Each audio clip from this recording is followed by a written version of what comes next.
Democratic candidate Ruben Gallego, and Republican candidate Kari Lake.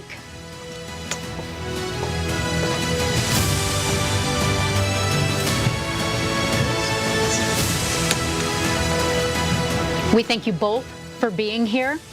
We do want, for the benefit of voters watching or listening from home, to briefly explain the agreed-upon rules for the hour ahead. Each candidate will have 2 minutes to make an opening statement and 1 minute for a closing statement. Candidates have drawn straws to determine that order. Throughout the debate, we will pose questions to each candidate, allow them to answer, and then make sure the other candidate has a chance to respond.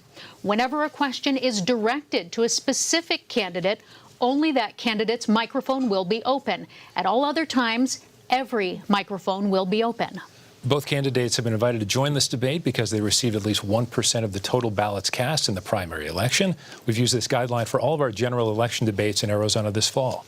We've identified the topics that lead for voters in Arizona. We'll spend more time on those key issues, and we'll try to get to as many of the other topics as time allows.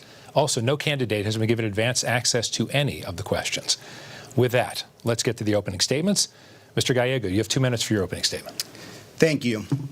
I'm Ruben Gallego, a husband, father, Marine combat veteran, and a proud Arizonan. I look forward to being your U.S. Senator. I was raised by a single mom on the south side of Chicago, and she raised us all on a secretary's salary. I slept on the floor so my sisters could have their own bed. And my first bedroom and my first bed was actually my college dorm room bed. I worked every job I could find, much like many Arizonans do now, just to make sure they could help out, whether it was construction, meat packing factory, drywalling, whatever I could do, just to help a little more. I got into Harvard and also joined the Marine Corps. Enlisted, went to Iraq and served with the best men I've ever met. Lima Company 325. And there, I saw some of the hardest days of combat and lost some close friends. But I did learn that in war, there are no Democrats, no Republicans, just young men and women trying to live one more day and be better Americans. And that's what I've learned this whole time I've been traveling the state, talking to Democrats, Republicans. They just want a better future. By contrast, we're going to see and talk to somebody who has really failed the basic test of honesty. She has lied to Arizonans about the 2022 election. She has said that she still is the rightful governor of Arizona. She has lied about fellow Republicans to the point where they had to go get bodyguards because of all the threats that she created. We are at a crossroads, Arizona. We need to make sure that we ensure our water rights, we continue this great growth in infrastructure, and that we actually protect abortion rights. That's where we need to go. And that's the options we have in front of us. Okay, thank you. Kari Lake, you have 2 minutes, please. Arizona, it's so good to be back with you where our relationship began, right here in your home. And thank you for tuning in tonight for this important debate. It reminds me of the day I drove into town in 1994. I was 24 years old.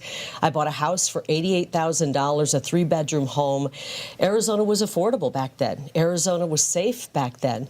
And Arizona was a place everyone wanted to come to live. And now, unfortunately, we're not seeing that anymore. Arizona has become unaffordable and unsafe because of career politicians who have voted against our needs and what's important for our safety. We are going to be hearing tonight from somebody who's undergone an extreme makeover, to quote an old TV show, somebody who has voted with the most radical Democrats in Washington, D.C. to tear open our borders that were delivered to him in a safe way, with President Trump securing our border, who has torn apart our economy and who has made our children and our lives less safe. And so tonight we're going to watch as somebody tries to reinvent himself, somebody who used to be a member of the Progressive Caucus, somebody who has destroyed the very congressional district that he has served for the past 10 years, where homelessness is on the rise. It's the fastest growing where quality of life is diminished. We want to get back to the days where Arizona was affordable and safe. And when we put America first, we can do that. We need to put our country over our party. That's what we need to do, country over party, and that's what America First is all about. Unfortunately, for the man I'm standing on the stage with tonight, he took an oath to protect us from enemies foreign and domestic, and we've seen enemies coming across our border. We've had 20 million people pour across our border. Our border is wide open. Murderers have come in, criminals have come in, and terrorists have come in. I want to go to Washington, D.C. and help President Trump secure the border, bring back that strong Trump economy, make it so that we can have the American dream once again for our young people who feel that they don't have access to the American dream. I'm looking forward to the debate tonight, and I thank you for tuning in. Thank you.